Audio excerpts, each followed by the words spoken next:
And we're back. Thank you for joining us. If you're just tuning in, this is, of course, the Good Things Jackson Show. I'm your host, Brad Kamikaze Franklin, and thank you for tuning in to us on this Sunday afternoon. Hope you're enjoying your weekend. All right, we're getting ready to roll into another holiday week real soon. I hope you're enjoying it with friends and family. Hope you have been tuned in. Hope you're following us on all social media platforms as well. The Good Things Jackson Show. We're on Facebook and we're streaming live right now from the Facebook page. As always, you can of course check us out on YouTube as well. The YouTube channel is Brad Kamikaze Franklin. All right, youtube.com/Brad Kamikaze Franklin. Go to that YouTube channel. Make sure that you subscribe, turn on the notifications, hit the bell, and you'll be able to see all of the great content. You'll be able to see the Good Things Jackson Show. You'll be able to see According to Kaz and Queen, all of the other good interviews and stuff that we do on there. Make sure you do that as well. And as promised, before we went into the break, we got a superstar in the building. All right, so we are going to talk to her about all the good stuff that she has going on. Now, world-renowned chef, Miss Jarita Frazier-King, who you all should have seen. If you have not seen Searching for Soul Food on HULU, if you haven't seen it, you need to go check it out. Everybody's been talking about it. Most of the people that I have talked to have seen it, but if you have not, go to your HULU app. Make sure that you're streaming that, download it. Make sure you check out Searching for Soul Food, the very first show, of course, appropriately taking place where it should take place in the great state of Mississippi, talking about all the great chefs and all of the history of soul food that we have in the state of Mississippi. And this young lady was a part of that. If you saw that, she was on it, representing Natchez, Mississippi, but she's here with us in the city of Jackson right now. Thank you for joining us. Thank you for having me. We appreciate you for being here. So let's talk about, first of all, for everybody that saw you on HULU, let's talk about how that came about. You've been doing your thing on the cooking side for a long time, and you've been making a name for yourself in that regard. And I know that's what drew a lot of people to you, but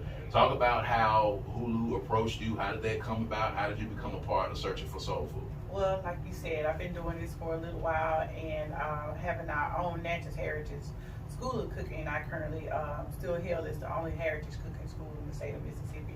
And so when they were looking at this show and putting it together and doing the pilot for it, they wanted to talk about history, heritage, and culture as it related to food. Mm-hmm. And so I asked the same question, well, how did y'all find me? And they said, we Googled you. And I was like, wow, I could be Googled. Yeah. But a couple of years ago, I also started the Soul Food Fusion Festival as a way to do fundraising for my nonprofit Southwest Wellness Association of Mississippi. And so, like I said, they seen a lot of that information. They called. We had a conversation, and I just gave them my story. You know, that's what I do, stories on the plate, and tell my stories. And so it was like, we gotta have you, you know, in this episode. And what Chef Alyssa wanted to do, and shouts out to Chef Alyssa, I love her.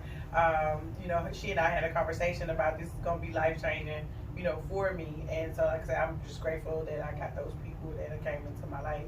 But also, too, really telling the story of how we have taken something that has been seen as trauma, and we turned it into something good. You know, people come from all over the world. Of course, Natchez is just an hour and a half down the road. Yeah. We have international travelers coming in year round, and they come for the soul food. Right. Mississippi is soul food. Yes. A lot of people, you know, I kind of got the comments, although my husband told me don't get those comments. Oh, you know, don't get off in there now. Don't get off in there now. Looking at everybody's perspective and then just giving mine, I was like, you know, telling that story. We grew up with a mixed race background, African American, Native American, and white people. You know, my grandma telling that story of us ain't no color. You know, when people came to the house, that was family.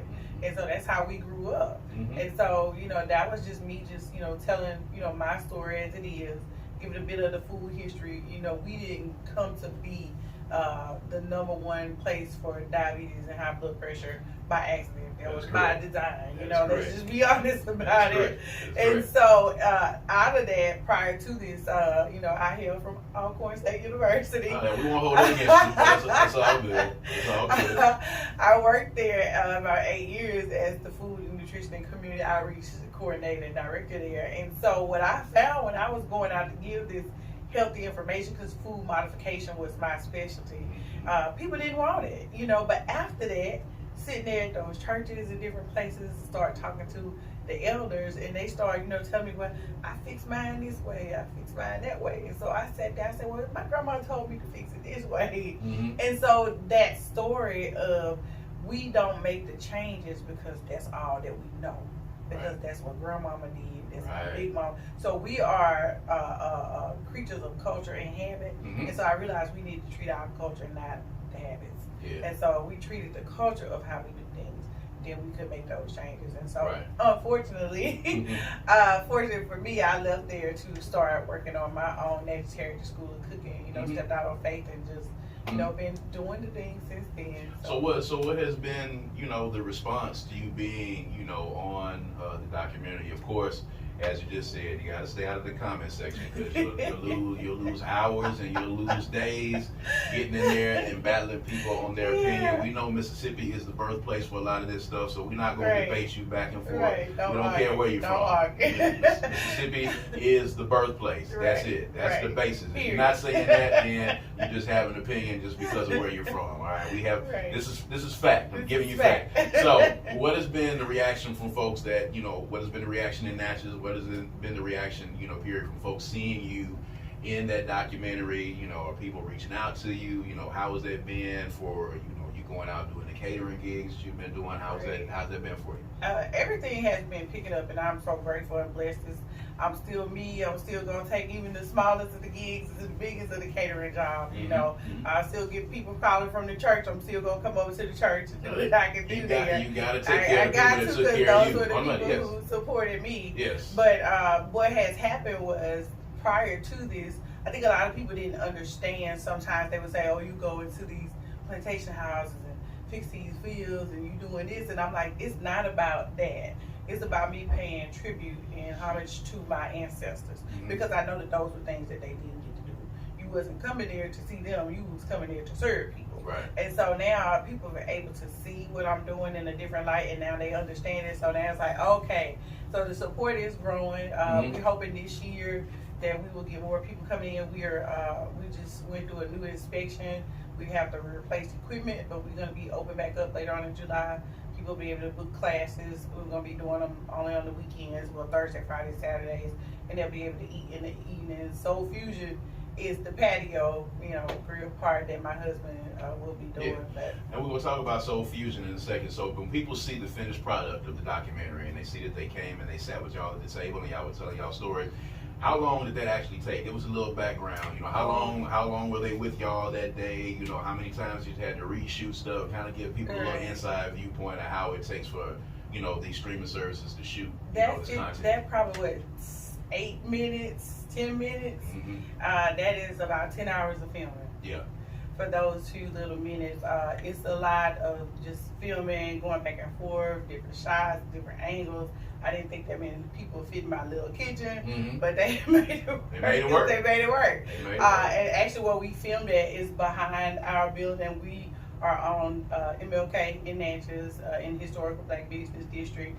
And so that was interesting, the different people coming around, just kind of what y'all doing, It's like we the community spot, everybody come over, need your trash taken out, so everybody come welcome over there. And so it was just interesting. Now people are now seeing, the finished product of it, and like, wow, we didn't know that all this was going on. As you can see in the documentary, before it came out, I lost my grandmother, and so we lost her and my aunt on the same week. So, this brought a lot of light into our family. We have that on film. That was the last time I was able to cook with my grandmother. So I was blessed that they caught that. And she actually gave an account of her story that they didn't release. So we're trying to see if we can get a copy of it, where she went to Parchment. She was a survivor of the Parchment ordeal in 1951. And so she told that story too on camera. And so, like I say, people they get to see all of that, but we're hoping that we'll be able to get it. But it's just amazing to see how movies are done. What you start with and how it ends up with. Yeah, you shoot for hours and hours, and then you got 2 minutes. Hours.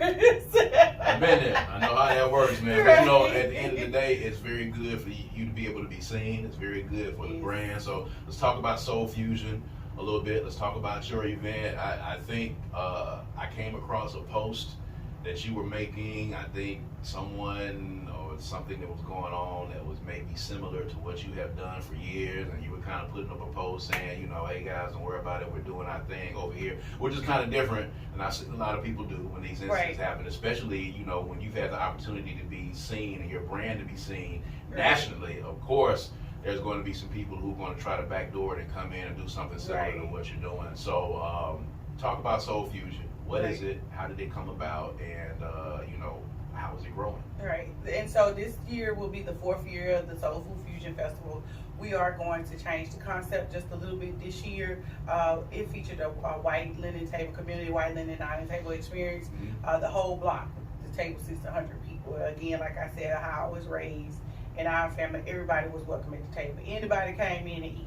We fed any stranger. Came up, was hungry, they were going to eat it within the house. And so that's kind of how I am. They always say, you know, you the new grandmama, you the old person in the family. But I was the little chubby kid. I stayed in the kitchen eating, so I was watching. But I got some of that spirit in me. And so what I wanted to do, I was like, this is a great way to encourage more community diversity. We are still a very community divided. You know, Natchez used to be a very progressive place, but we still a community divided. And so we want to say, how can we move forward and work together in community? And so we did the White Linen Community Dining Table experience. The first year we did it, James Beard Foundation came. You know, they are like the Cadillac of people to have at your event when you speak of the food industry. And so they came the very first year, and I think the next year was voted as one of the best, you know, food type of festivals. And if you're a foodie, it's one of the best foodie experiences that you can have. And so this year we're going to do the community white linen dining table. We're going to have the community dining table where we're going to take a little bit dinner en blanc and put in there with it. So people can bring their own table to the table this year. And so we will be doing that. We moved the location because we didn't want to stay in the same location. And then, and other people do other events, and that's fine. And I'm going to support everybody. I'm supporting anybody in the community, you know. But I just wanted to let people know, hey, look, you know, don't worry or get distracted with those things. Those are distractions. Support these people, but that's not my thing, and I don't want anybody to think that that's my event, because I really want our community to be a part of. And I think this has been helpful for people in the community. One lady said this is good because other young girls get to see you doing stuff. Absolutely. And so you serve as encouragement to them. And I never thought about it that way. You know, my daughter, she was appeared in there with me as well too. And so they said that we don't want to take up the business. I said, but you don't have to do this, but you still keep the business and keep it going, you know, for your children and your children. You have to. Building generational wealth is something that we need to do. So you talked about the dynamic that exists in Natchez, and you talked about it, you know, being progressive.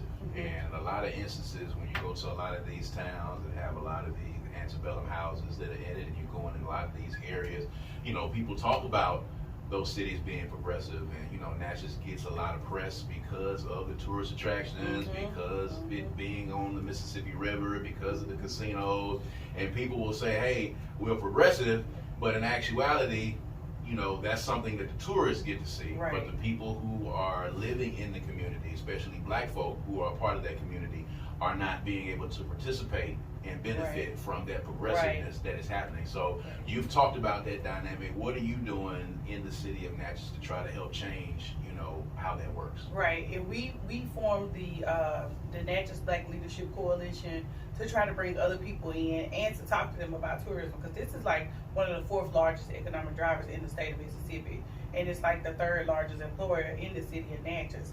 But black people, because of the history, have not seen themselves be a part of tourism. So I'm trying to go out to educate the community. I see a lot of young entrepreneurs out there. I'm trying to bring them into the fold and say, hey, you have something to offer here. Let's put it in a proposal. Let's put it in a business plan, so that then we can get you making money. And that way you don't have to be, you know, doing this at this level. You can do this at that level. So I've just been sharing the information and knowledge that I have with others, bringing them into the fold and showing us how to really get organized in the community, because a lot of times we don't have the knowledge and tools that we need. And so whatever I have, that I'm sharing it with other people, so that then they can, you know, open up their businesses and they can, you know, do it on another level, because, you know, sometimes we just do it better. That's absolutely it. So, I mean, how was the reaction been, because you were trying to do new and innovative things?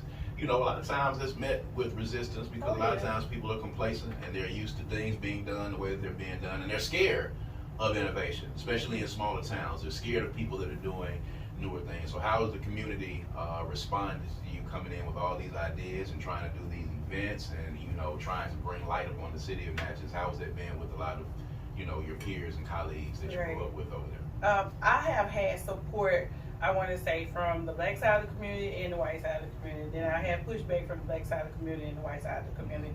It is really hard when you're doing something new because people don't understand it. It's like, say, he gave you the vision, he didn't give it to everybody else. So you're a lot of times the only one who understands it. And so it can be difficult, especially when you're dealing with family and close friends, when they don't see it. But I think, like I said, as things progress, it happened the way it was supposed to happen. So now I do have, you know, more people who are saying, okay, we understand it, how can we, you know, help. We have had a push to do more tourism in the African American community in Natchez, but again, we're a community that's progressive, but we still have a lot of community divide. You know, I'm not gonna lie about that, and so it's gonna take work on both sides. And so I just been trying to do my part of what I can do and what I can give back to help to improve the black community in Natchez. So. Yeah, let's talk about the cooking school. So you know, why did you decide to start the cooking school? You know, how was the response been? The students, you know, basically when they come to the cooking school and they want to get that game, what are you giving to them? So when people come, I always tell them we're not a traditional like cooking school. We're not cordon bleu. You're not coming in to get your chef license or anything like that. Right. But you will leave there with knowledge. You will leave there with some grounding. And when people come, it's more of a heritage tour of oral history class. They do get to do some hands-on, not a lot, you know, a lot of people want to see. Yeah. But they do get to do something there, and we allow them to have an experience. That's why I say we give people a food experience. It's not just your average go there, we do something that's fun and that's nice. We lead people and want them to do some deep thinking when they leave. We want them to go back and call their family members and say, this put me right in grandma's kitchen.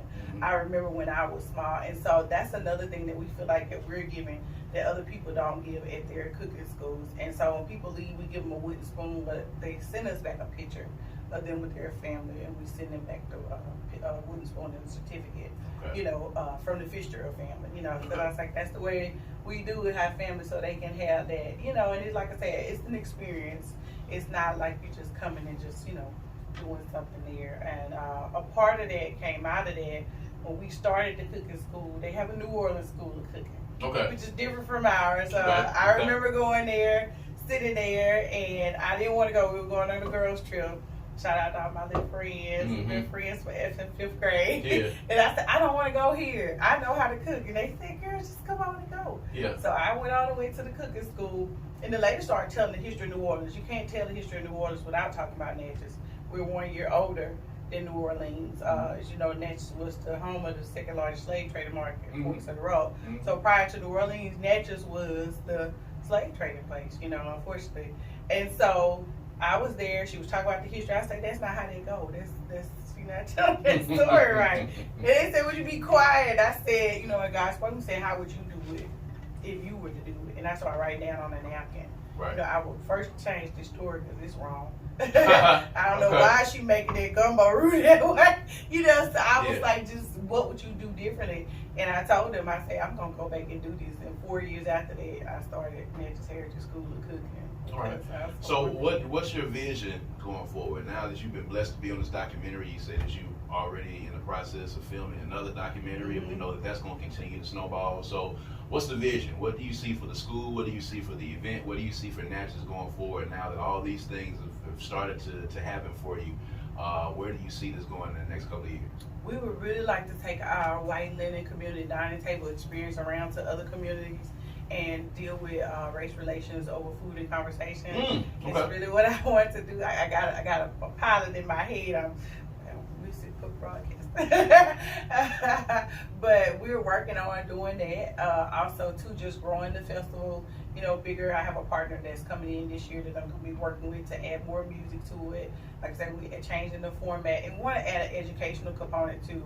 Alcorn was one of our sponsors last year, and they're going to be a sponsor again this year. And we're going to do a more cultural piece around it. So on the Thursday, people can come in and hear from artists. They can come in and hear from authors and different things like that. Last year we did around Juneteenth, so we had the lady who wrote the book, The True Grandmother of Juneteenth, the children's book, and she did that. So that's what we want to do, just kind of, you know, build it on out a little bit better, be able to touch more people in the community, and to be able to touch other communities as well, other than just ours. That's fantastic. So real quick before we wrap up, you know, we're talking about soul food. We're talking about, you know, the stories that go along with it, and there's so many stories in the state of Mississippi. You know, we had Dr. Justin Turner, who was the chief, the state medical officer for the Mississippi State Department of Health, and Mississippi is no longer the most obese state. Right. We moved up one, Right. and we're on our way in that direction. We So have to we're not take small steps. we're not the worst anymore. You know, we stepped a We little have to bit. take So small steps. in your cooking, of course, and cooking with soul food, and of course the tradition of the ingredients in the soul food and all those things that, you know, got us to that state. You know, how are you mixing in, you know, ingredients and instructions and directions for people to be a little bit healthier while they're eating, to get the same experience, to get the same stories, but maybe not using some of the same stuff that can be a little bit more healthy for black folk when they're eating? Right. I don't cook with any added salt. Say Okay. that again. I don't cook with any added salt. Okay. A lot of things that we have already have natural salts to them. And so learning how to use that and add things, like when I cook my greens, I use smoked turkey as opposed to pork. That gives you, cut down some of your salt as well right there. And then more spices and herbs and different things like that. Making things a little bit differently. My dish that I make is a black eyed pea and collard green fritter that you see her eating there, and that is a vegetarian dish. Actually, I always say black people were much healthier eaters than when we were imported to this country. And so therefore we had to use what we had to be able to cook. Right. And so now we have more access. And so now we're teaching people how to go back to the old and do things the old way. Eat fresh vegetables if you can. If not, we'll get them frozen. They got a little bit more sodium, but we'll take that close to the can. You know, so just teaching people how you can do some modifications, small modifications, or different things that you can do that can help you. Learn how to read food labels. We'll teach people, you know, kind of how to read food labels and different things to look at, because that's a lot of the stuff is, like I said, we just don't know. Right. And so, like I said, yeah, we have moved up once, but we got a long ways to go. Yeah. At some point, we're going to be Mississippi with the best tasting food as well as the healthy food. I believe it. It's fantastic. It's fantastic. So give everybody all of your contact information if they want to get in touch with you for catering, if they want to just talk to you about cooking, if they want to be a part of the cooking class, give them all the socials and all the contact information. All right. We are on Facebook, Instagram.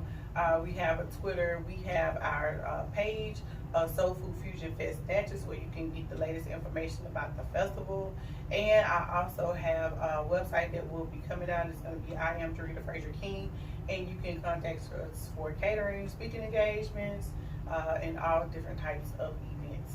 There it is. There it is. Jarita Frazier-King in here representing Natchez, Mississippi, representing Soul Fusion, representing her cooking school, representing black folk over in Natchez, man, doing some fantastic things. If you have not had a chance to check out Searching for Soul Food on HULU, please make sure you do so. And then there's yet another documentary that's coming out that she's going to be a part of. She's going to be a TV star, folks. It's going to help to just build an empire over there in Natchez, man. Make sure you support it, and make sure you get some of that good food that she has as well. All right. And of course, we thank you guys for joining us here on the Good Things Jackson Show, where we talk about good things that are happening in the city of Jackson. If you want to be negative, you got to go someplace else for that, because we are changing the narrative. It's too much good stuff, too many good people, too many great organizations and events taking place in this city for us to keep continuing to listen to those negative Nancys who are going to say negative stuff about Jackson either way it goes, because they want you to listen to that negative narrative. We're good folk. This is a great city. We're a fantastic city. It's a great place to live, and you got to honestly get up every day and believe that in your heart of hearts, and you got to do your part to keep continuing to make it a good place to be. All right, and with that being said, thank y'all for joining us, man. We're going to take another break on next Sunday because it is another holiday weekend, all right? And then we'll be back right after that with more Good Things Jackson, with more great guests. Y'all keep tuning in, keep supporting us. We appreciate you guys. We're going to see you guys next time we're in here. Peace.